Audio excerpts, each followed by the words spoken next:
Hey, what's up guys? In this video, we're gonna be talking about how to attract young families to your church coming up.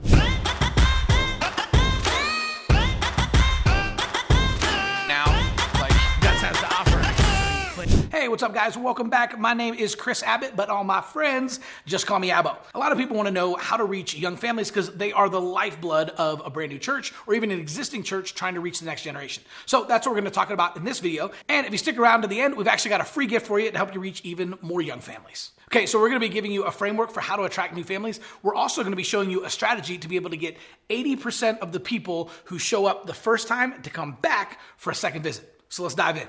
Okay, so if you are specifically trying to reach young families, then I guarantee you're probably already on Facebook and Instagram. And if you're not, you need to be, because the largest age demographic on Facebook are people ages 25 to 34, right? So all those people say, nobody's on Facebook anymore, everybody's leaving. Bullcrap. There are 2.8 billion people on Facebook, 1.7 billion log in every single day, and the average time spent per day is 38 minutes. So if there was a place where all the young families in your city went to every single day for at least 38 minutes a day, all you would do is show up there and invite them to church. That place is Facebook. You have to be there. So we know that there's a ton of young families on Facebook, but what about Instagram? Well, 71% of the people on Instagram are under the age of 35. So again, if you're trying to reach young families, look no further than Facebook and Instagram. Okay, so let's dive into the framework. We're going to show you exactly how to use Facebook and Instagram to attract new young families within driving distance to your church.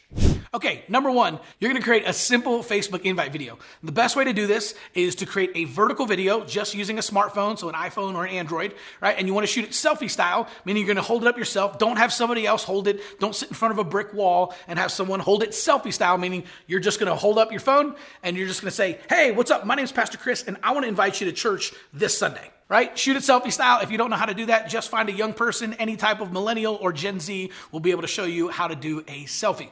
Now, the reason you want to do a selfie video is because this is the type of content that works really, really good on Facebook and Instagram. And vertical video has actually been scientifically proven to get way more engagement, to get more clicks, and to get more people showing up to your church. Trust me, I've split tested this tons of times. If you are a mega church or if you're a small church, it doesn't matter. And if you say, hey, Chris, we've actually got a really nice studio and a DSLR, I would say, awesome. Use that for something else, but not Facebook. One of the things that a lot of churches don't know is that you can actually run your Facebook ads on Instagram at no additional charge. So literally, it's super easy. If you've never created a Facebook ad before, once you go into the ads manager, literally all you have to do is click Instagram and Facebook will automatically show all of your ads on Facebook and Instagram. So you don't have to set up a separate campaign or a separate ad and you don't have to pay anything extra. Facebook will literally just divide your budget between Facebook and Instagram, and Facebook's algorithm is so smart, it'll just continue showing it to people to where they're interacting with it the most.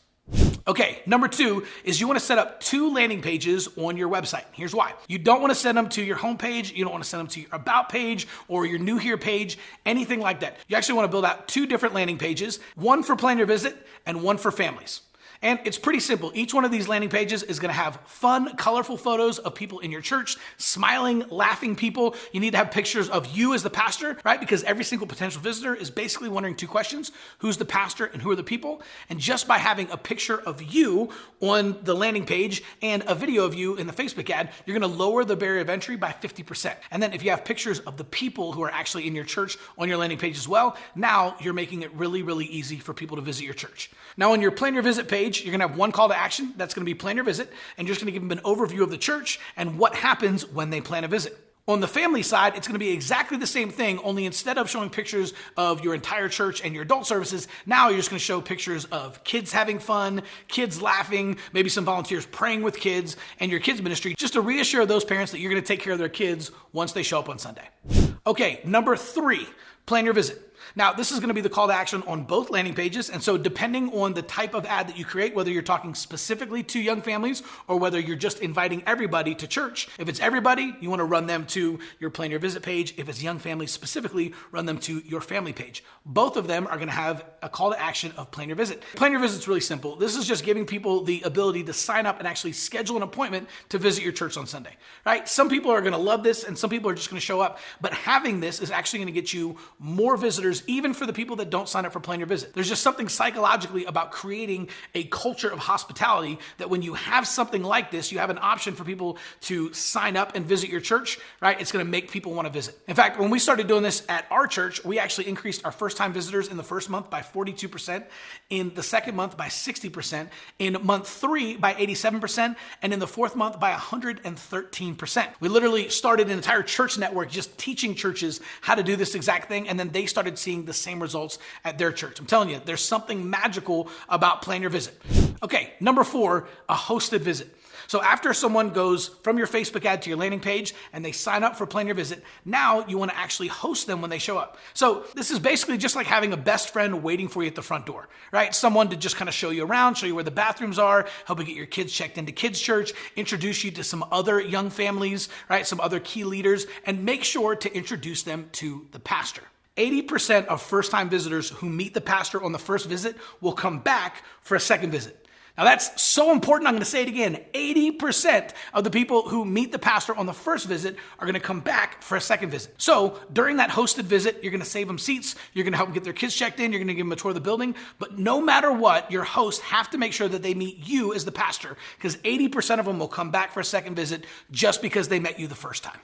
Okay, before we get to our last point and the free gift we have for you, if you like this video and if it's brought you any value at all, and you know some churches that are looking to specifically attract young families, would you like this video and send it to them?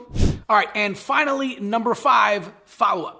Now, this step is often overlooked by a lot of churches because it's really easy to think, well, once you get people there, you win, right? Now they're going to start coming back. They love you. They love your church. They're going to come join your church and become tithing members and become part of the core, right? Wrong. Unfortunately, the average churchgoer only goes to church 1.2 times, and that number is way less with all the COVID stuff that happened. So the 3 rules of assimilation are follow-up, follow-up, follow-up. You just have to keep staying in front of people, keep following up with them, keep having personal conversations and inviting them to take the next step. You only want to have one call to action, but you want to make sure to have that call to action every single time you talk to them. So what we recommend is basically a 2-pronged approach to your follow-up. Number 1, the first thing you're going to do is a Monday morning selfie video. This is a personalized video. You're going to shoot this on a smartphone, and all you're going to do is introduce yourself, use their names, use their kids' names if they had kids as well, and you want to invite them back to church the following Sunday.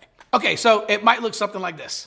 Hey, what's up, John? Pastor Chris here. Hey, listen, I just wanted to thank you and Susie so much for coming out to church yesterday. I had a great job getting to know you and meeting Timmy and Zoe, and so I just wanted to invite you back. Man, we're having church again, same time, same place, next Sunday at 10 o'clock.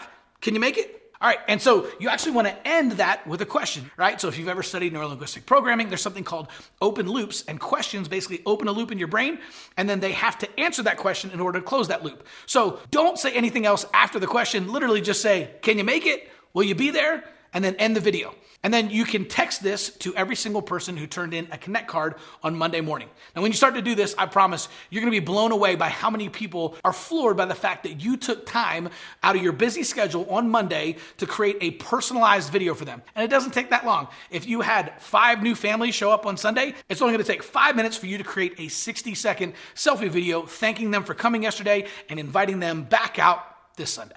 And then after that, all you want to do is you want to plug them into a 12-week automated follow-up system. So we recommend using Text in Church for this. You can actually find a link down below where you can get 3 months of Text in Church absolutely free. You can try it out and see how you like it. And they actually have a follow-up system that you can plug and play in there, and you can actually build it out. So we recommend going for 12 weeks and using a mix of automated text messages, emails, and personal phone calls. Okay, and now it's time. I've got a free gift for you. So if you want to click on the link in the description below, we actually have a free PDF. It's 101 outreach ideas you've probably never heard of. We put together a ton of ideas on how to reach new families in addition to all the ones that we laid out in this video, and you've probably never heard of most of them. So click on the link below, download that free PDF. We'll see you soon.